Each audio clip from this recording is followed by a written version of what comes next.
Baik, bismillahirrahmanirrahim. Assalamualaikum warahmatullahi wabarakatuh. Baik, alhamdulillah hari ini kita masuk ke pelajaran pertama di IPA kelas 7, itu tentang materi besaran dan satuan.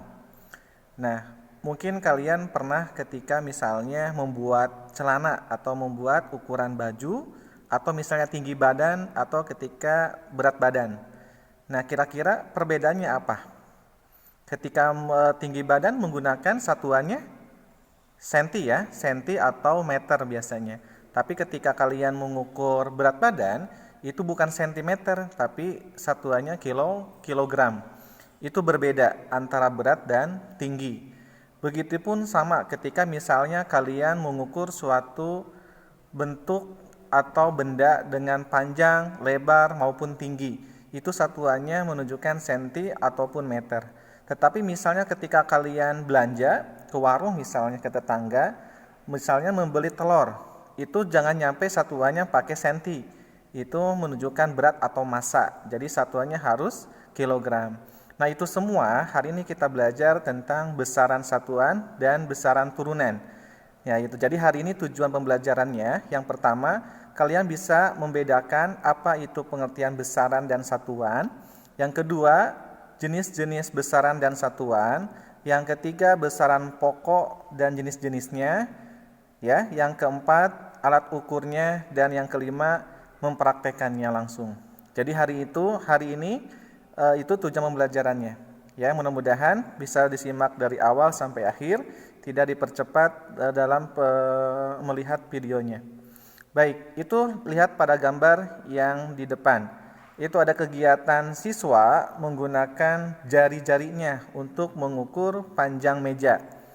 Nah, bagaimana pengukuran sebagai bagian dari pengamatan? Nah, itu ada pertanyaan, panjang meja itu berapa jengkal ya? Jengkal bisa termasuk untuk mengukur panjang, tetapi tidak akurat. Namanya satuannya itu tidak baku. Kalau baku itu menggunakan mistar atau penggaris karena sudah satuannya sama ya, mau di Amerika, mau di Mesir, di Arab Saudi, dimanapun itu sama. Tetapi kalau jengkal itu hasilnya akan berbeda. Itu dinamakan satuan tidak baku. Karena setiap orang jengkalnya pun beda-beda. Ada yang panjang, ada yang pendek, ada bahkan misalnya yang kecil. Tergantung dari usia seseorang biasanya. Orang dewasa beda jengkalnya sama anak-anak yang masih SD maupun yang belum sekolah. Nah, lihat, membandingkan suatu besaran yang diukur dengan besaran sejenis dan dipakai sebagai satuan. Sejenisnya apa? Sama kalau kalian pernah di SD, ketika itu ada misalnya turunan dari kilogram, hektogram, dekagram, meter, gitu, sentimeter dan milimeter itu sama satuannya kan. Nah, jadi panjangnya itu kira-kira berapa? Nah, selanjutnya nanti kalian ada tabel di sini, contoh tabelnya benda yang diamati. Misalnya apakah itu yang ada di sekitar rumah, meja misalnya, lalu dinding, lalu atau ada yang lainnya, lalu besaran yang dapat diukur apa? Apakah panjang, lebar, apakah berat, atau yang lainnya. Besaran yang tidak dapat diukur apa aja, seperti itu ya. Nah, jadi hari ini kita bisa membedakan besaran dan satuannya. Jadi apa sih itu besaran? Besaran itu secara artinya yaitu segala sesuatu yang dapat diukur. Jadi benda atau apapun yang dapat diukur itu dikatakan besaran. Ya, besaran. Ciri-cirinya apa? Ciri-ciri dari besaran itu menurut besaran fisika ada 3. Yang pertama itu dapat diukur, jelas. Jadi apakah diukurnya menggunakan penggaris ataupun misalnya menggunakan timbangan atau neraca, itu dapat diukur. Yang berikutnya memiliki satuan. Satuannya apa? Apakah dia satuannya dalam bentuk kilogram, kilometer, bahkan bisa dalam bentuk satuan misalnya sekon atau detik, itu juga sama. Itu menunjukkan misalnya berarti waktu ya. Lalu yang ketiga, ciri-ciri di besaran dalam fisika itu dinyatakan dengan angka. Nah, dalam angka ya, apakah misalnya angkanya itu nominal puluhan, bahkan koma misalnya, itu bisa saja, maupun satuan juga bisa, tergantung dari hasil proses pengukuran. Nah, proses pengukuran ini salah satu kelebihan dari proses keterampilan ilmiah. Jadi kalian harus bisa dengan teliti dan tepat mengukur itu. Tidak bisa misalnya sembarangan mengukur. Jadi kalau kalian menggunakan penggaris itu kan dari angka 0 ya, bukan dari angka 1 dulu ketika proses mengukurnya. Nah ini kita bagi ke dalam besaran dalam IPA itu ada 4. Ada besaran pokok yang akan kita bahas dari awal, lalu ada besaran turunan, lalu ada besaran skalar dan besaran vektor. Nah, mungkin hari ini yang kita akan bahas 2 dulu, besaran pokok dan besaran turunan. Nah, jadi intinya nggak usah banyak menghafal dalam besaran, cukup satu saja, yaitu besaran pokoknya aja. Jadi besaran pokok itu besaran yang sudah ditentukan. Jadi selain besaran yang pokok, kita masuk ke besaran turunan. Seperti itu. Jadi diingat ada 4 besaran dalam IPA, besaran pokok, turunan, vektor, dan skalar. Ini contoh gambar-gambarnya, lihat. Di sana ada stopwatch ya, itu ketika kalian misalnya olahraga, misalnya mengukur kecepatan lari, misalnya mengelilingi lapangan bola basket. Itu nggak mungkin menggunakan misalnya penggaris ya, pasti menggunakan stopwatch ya, untuk kecepatannya berapa dalam mengelilingi lapangan. Lalu ada lagi misalnya tuh, ada gambar ketika kalian sakit. Nah, itu menggunakan termometer.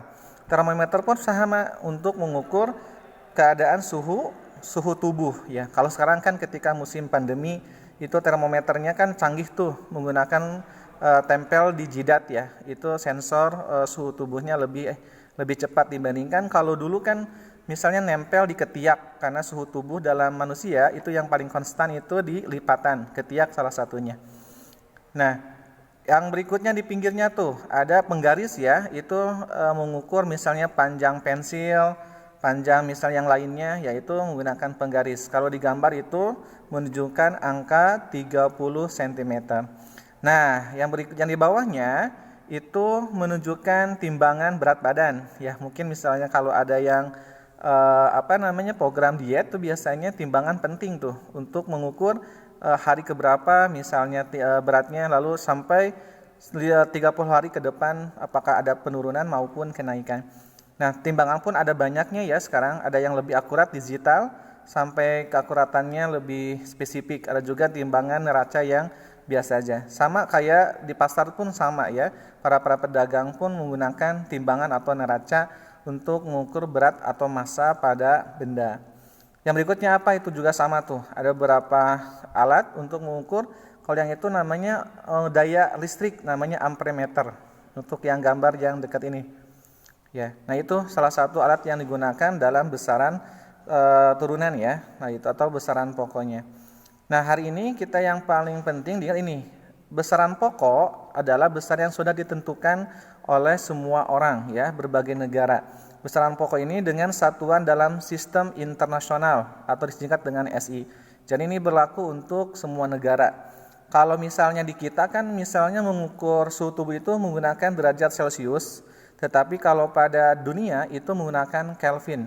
Nanti kita bahas perbedaan antara besaran Kelvin, ya, besaran Celcius, Fahrenheit, dan Reaumur. Itu ada 4 orang penemu untuk suhu tubuh maupun dalam bentuk mengukur yang lainnya.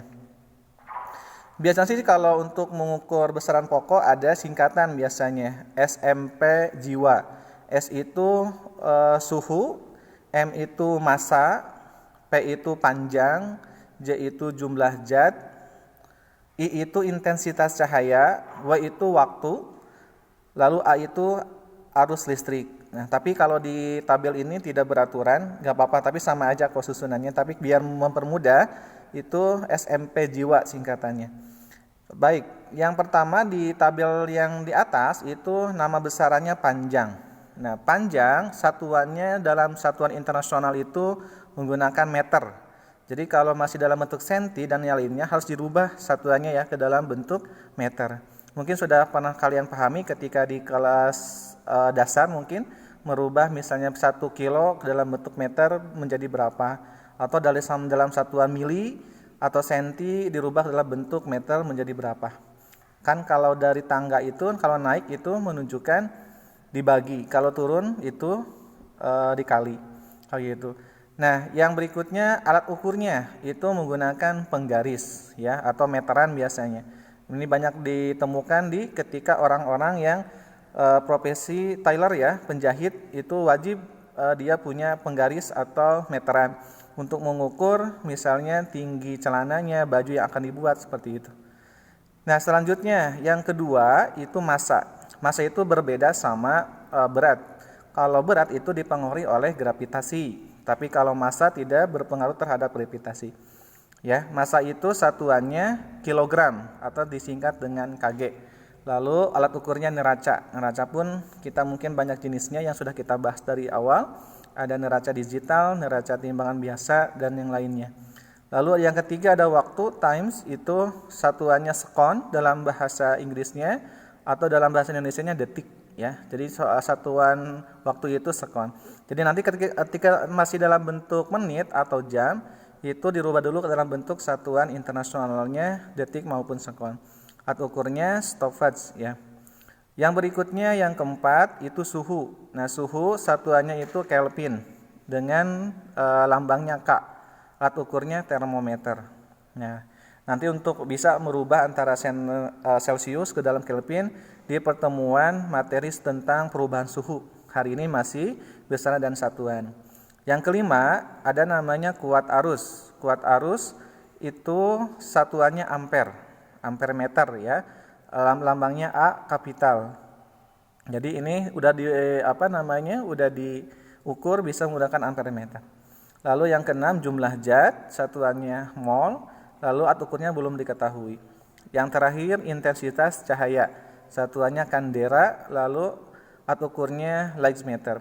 Kenapa intensitas cahaya dapat diukur? Itu alat bisa ketika misalnya mengapi proses fotosintesis pada tanaman, itu bisa membutuhkan intensitas cahaya yang berapa. Nah, seperti itu. Itu ada gambar misalnya membeli beras ya, berapa kilo, ternyata 2 kilogram saja. Itu bisa digunakan kalian misalnya ketika praktek pun bisa, ketika kalian belanja ke pasar, misalnya nanti lihat proses penimbangannya ya, seimbangnya. Yang berikutnya ini ada contoh Arik diminta ibunya untuk membeli gula katanya di warung. Penjaga warung menimbang gula menggunakan alat timbangan 1 kg dan 250 gram. Nah, ini kan berbeda nih satuannya. Ada yang 1 kilo yang si besinya, ada yang 250 gram. Jadi langkah pertama seperti apa? Harus disamakan dulu satuannya ya. Ketika kilogram berarti apakah mau dirubah semuanya ke dalam bentuk kilo? Silahkan. Berarti yang 250 gramnya itu harus dirubah dulu ke dalam bentuk kilogram. Atau kebalikannya, dirubah dulu ke dalam bentuk gram. Berarti yang 1 kilo dirubah 1 kilo sama dengan 1000 gram. Kayak gitu. Alat ukurnya yang digunakan apa? Kira-kira ketika ada satuannya kilogram, apa alat ukurnya? Neraca ya, jelas dia menunjukkan massa. Lalu apakah yang dilakukan penjaga warung dalam pengukuran tersebut? Itu proses penimbangan ya, proses penimbangan menggunakan itu yang dua itu, 1 kilo dan 250 gram. Lalu apakah yang dapat diukur? Jelas ya, bisa berat maupun itu massa ya, massa. Sebutkan nama besarannya, massa, nilainya berapa. Tinggal kalau nilainya tinggal tambahkan 1 kg ditambah 250 gram. Kayak gitu ya, dan yang diukurnya.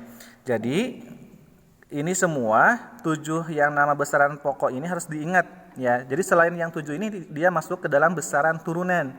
Contohnya apa? Kayak luas. Luas itu kan satuannya meter persegi karena gabungan dari panjang dan kali lebar. Volume pun sama, termasuk besaran turunan ya, karena itu dari besaran pokok juga ya. Banyak energi pun termasuk besaran turunan. Apalagi banyak ya, ada volume, ada luas, energi, ada kecepatan, ada percepatan, ada kalor, itu termasuk turunan. Nah, jadi yang paling diingat, gak usah itu dihafal untuk yang turunan, ini aja besaran pokok yang harus diingat, bersatuan dan alat ukurnya. Nah baik, kita masuk ke nilai keakuratan dari suatu alat ukur. Nah yang pertama itu ada namanya penggaris, itu menunjukkan besaran dari panjang. penggaris itu mempunyai tingkat ketelitiannya 0,1 cm atau 1 mm. Nah ini, jadi penggaris itu tingkat keakuratannya hanya 0,1 cm atau 1 mm. Makanya dalam penggaris itu yang dipakai itu kan hanya dua ya, milimeter dan sentimeter. Nah, yang paling akurat lagi ada lagi yang kedua, jangka sorong. Jangka sorong nanti kita lihat bentuknya, ketelitiannya lebih dasar ya, lebih teliti lagi. 0,01 cm. Ya, itu tingkat ketelitiannya atau 0,1 mili. Nah, ini digunakan untuk apa? Banyak di bidang misalnya arsitektur, misalnya itu menggunakan jangka sorong. Perbandingan dari yang asli sama yang sketsanya ya, jangka sorong. Yang paling teliti itu ada lagi namanya mikrometer skrup dengan ketelitiannya 0,001 cm atau 0,01 mili. Ini lebih akurat lagi ya. Jadi makanya kalau keterampilan pada mengukur itu nanti harus dipraktikkan nanti ada tugas di buku paket IPA untuk dikerjakan di minggu depan ya. Hari ini kita coba dulu membahas proses cara langkah-langkahnya. Ini gambarnya contohnya ya, ada tentang penggerak dari mobil ya. Itu juga sama ya tingkat rodanya. Lalu ada kuis. Nah, kuis 1 ini menunjukkan penggunaan dari penggaris. Nah, nanti jawab kira-kira benda yang di atasnya itu berapa panjangnya. Hati-hati, yang awalnya itu berapa? Itu kan yang awalnya itu 5,8 ya, 5,8 cm. Lalu yang akhirnya berapa akhirnya? Yang akhirnya berarti itu di angka 8 pas. Jadi jawabannya yang akhir 8,0 dikurangi yang awal 5,8. Jadi jawabannya paling benar 2,2B jawabannya. Jadi yang akhir itu menunjukkan ke angka 8,0, yang awal ini menunjukkan 5,8. Jadi kita proses pengurangan. Nah ini. Nah, kalau hasil pengukuran jangka sorong di bawah ini, nanti kalau jangka sorong harus langsung ya. Seperti itu. Ini pun sama. Seorang tukang kunci mengukur panjang kunci dengan jangka sorong yang hasilnya pengukurannya sebagai berikut. Nah, itu pun sama. Kalau jangka sorong itu nanti ada namanya makro, ada namanya mikro. Nah, gitu. Nah, ini jangka sorong, bendanya seperti ini. Ya, jadi bendanya seperti ini, jangka sorong itu. Jadi dia nanti si bendanya yang akan diukur itu dijepit ya di tengah-tengahnya di sini. Untuk mengukur tingkat ketebalan, misalnya ketebalan apa? Misalnya triplek, ketebalan dari suatu benda. Jadi kalau meter, kalau penggaris itu kan lebih ke panjang dan lebar. Tapi kalau jangka sorong biasanya untuk tingkat ketebalan suatu benda. Apakah itu misalnya ketebalan besi misalnya, itu bisa diukur menggunakan jangka sorong. Misalnya besi ukuran berapa tebalnya, itu nggak bisa menggunakan penggaris karena kurang akurat. Biasanya menggunakan jangka sorong. Baja itu bisa digunakan. Nah, ini betul teknik latihan ya, karena kalau hari ini sih Bapak cuman hanya menayangkan bendanya, ini harus dipraktikkan langsung ya. Mudah-mudahan nanti di kelas kita praktikkan langsung. Proses menghitungnya pun sama ya, dilihat dari mikro yang besar, yang sama nano sama yang mikro. Nah, ini cara soal-soalnya nanti ada. Nah, berikutnya ini yang ketiga namanya mikrometer skrup. Ya, ini sama juga untuk mengukur tingkat ketebalan suatu benda. Ya, ini lebih akurat lagi ya. Nah, ada juga nanti tekniknya, teknik untuk membaca mikrometer skrup.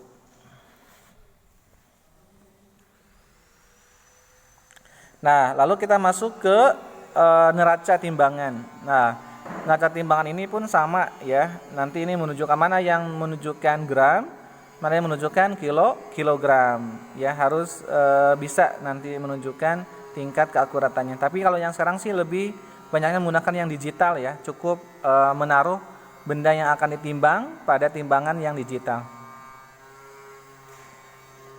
Nah, kalau ini pun sama ya. Ada untuk mengukur. Nah, kalau ini untuk mengukur waktu stopwatch. Ada yang menunjukkan menit, Ada yang menunjukkan detik. Kalau yang paling besar, yang luar itu menunjukkan detik ya. Yang kecilnya, lingkaran kecilnya itu menunjukkan menit. Nah gitu. Baik, itu saja hari ini pembelajarannya mengenai tentang besaran pokok dan besaran turunan. Jadi kalau besaran turunan itu berarti selain yang tadi dijelaskan ya, itu ada banyak. Mulai dari benda pun sama. Jadi mudah-mudahan kalian bisa membedakan hari ini tentang pengertian dari besaran itu sendiri, lalu tentang besaran pokok apa aja, satuan dan alatnya, lalu cara mengukurnya seperti itu ya. Ciri-ciri besaran pokoknya apa, ya seperti itu. Mudah-mudahan nanti kita bisa mempraktikkan langsung menggunakan alat-alat yang tadi ya, penggaris, mikrometerskop maupun jangka sorong. Nah, nanti ada tugas terkait materi ini besaran pokok. Tugasnya nggak usah dipotokan, cukup di buku catatan masing-masing ya. Nanti biar sama Bapak dilihat ketika pembelajaran di kelas langsung. Nah, kita nanti selanjutnya nanti proses diskusi ketika udah menyimak video ini. Silakan nanti ditanyakan terkait dengan materi pertama besaran pokok dan satuannya. Baik, gitu saja hari ini pembelajarannya. Mudah-mudahan memberikan wawasan tambahan, ilmu baru untuk kalian. Kita tutup dengan bacaan hamdalah bersama-sama. Alhamdulillahirabbil alamin. Wassalamualaikum warahmatullahi wabarakatuh.